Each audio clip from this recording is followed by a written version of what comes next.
તો મિત્રો ફાઇનલી આપણે અહીં પહોંચી ગયા છીએ માંડવરા દાદાના મંદિરે.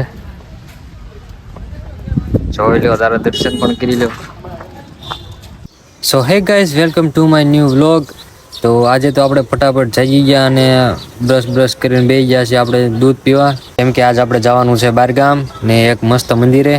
ને પછી મિત્રો આપણે દૂધ પીને લઈ લીધી છે દવા, કેમ કે આપણને થોડીક મજા બગડી ગઈ હતી ને તાવ જેવું લાગતું હતું, એટલે લઈ લીધી દવા.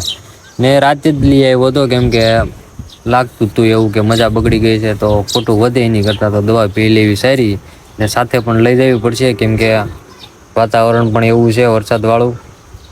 તો પછી ફાઇનલી મિત્રો આપણે આપણા રસ્તે વ્યાયા છીએ, અને આપણો રસ્તો તમને ખબર જ છે, પણ આજ કોઈ ગાવડા બાવડા વાંહી હતા નહીં. તો આપણું રેડી જવાનું. તો પછી આપણે બે જઈએ છીએ બસમાં, કેમ કે જવાનું છે અહીંથી આપણા ગામથી ડાયરેક્ટ બોટાદ ડેપે. ને બોટાદ ડેપે મળીને આપણે માયને એક વિડીયો ક્લિપ ઉતારવાની જગ્યા મળે, કેમ કે માણસ પબ્લિક જ એટલું હતું. તો પછી ફાઇનલી મિત્રો આપણે પહોંચી જાય છીએ ડેપે. આ છે બોટાદનો ડેપો, ને આ ચેકિંગ વાળા બધે ઠોકી શું કેવું મારે. પછી ફાઇનલી આપણે ડાયરેક્ટ જ મૂળીના ડેપે બસ સ્ટેન્ડે પહોંચી ગયા, કેમ કે બસ સ્ટેન્ડમાં આપણે બહુ મોડું થાય એમ હતું. ને હવે ભાઈને ફોન કર્યો છે, આપણને આવીને લઈ જાય છે. આ ચેકિંગ વાળાએ એવું કર્યું ને કે બસ આપણી ચૂકાઈ ગઈ સાવ. તો પછી આપણે ભાઈને ફોન કરીને સીધા વ્યાયા છે આપણા ભાઈના ઘરે. તો અહીંથી એક થોડુંક ફ્રેશ થઈને પછી આપણે જવાનું રહેશે આપણા મંદિરે, જે આપણે દર્શન કરવા આવ્યા છીએ ને થોડુંક આપણા કામકાજે આવ્યા છીએ એટલે. તો ઘડીક બે જાય છે. થાક એવો લાગ્યો હતો કે બપોરના નીકળ્યા, સવારના 10 વાગ્યાની નીકળ્યા હતા, તે બપોરે 1 વાગ્યા બસ ભેગી થઈ, બાકી તો ચૂકાઈ જ ગયા ચેકિંગના લીધે. તો મિત્રો ફાઇનલી આપણે અહીં પહોંચી ગયા છીએ માંડવરા દાદાના મંદિરે. જોઈ લો, તારા દર્શન પણ કરી લો. આ બધું પાડી દીધું હતું, નવું કામકાજ ચાલે.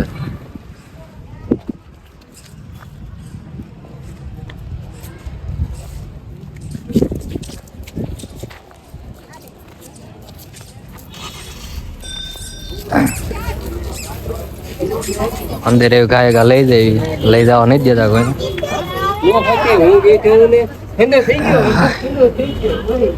જય દાદા.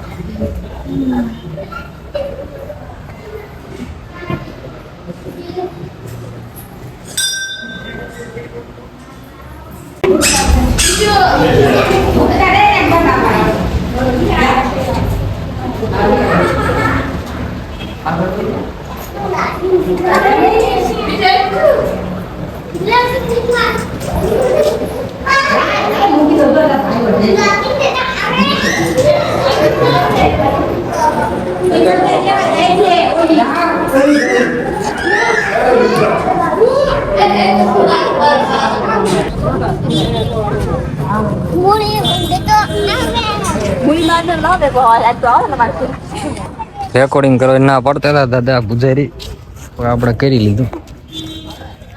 આ બધું ગેસ્ટ હાઉસ ને એવું લાગે છે, કંઈક રૂમો ને બધું. આમ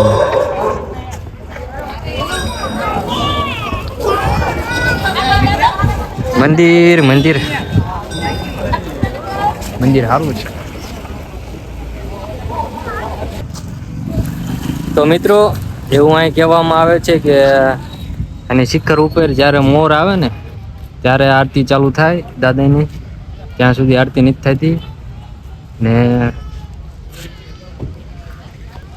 શંખ વાગે આરતીનો, એટલે મોર અહીં ઉડીને આવે માથે બે જાય ને આરતી થઈ જાય ત્યાં સુધી નૈયાના જ રહે છે, એવું કહેવામાં આવે છે. એવું સાંજનો ટાઈમ એવું લાગશે તો આરતીમાં આપણે તમને દર્શન કરાવીશું મોરના પણ. બીજું કાંઈ છે આમ બોલી બાજુ કાંઈ છે ને બાજુ કાંઈ.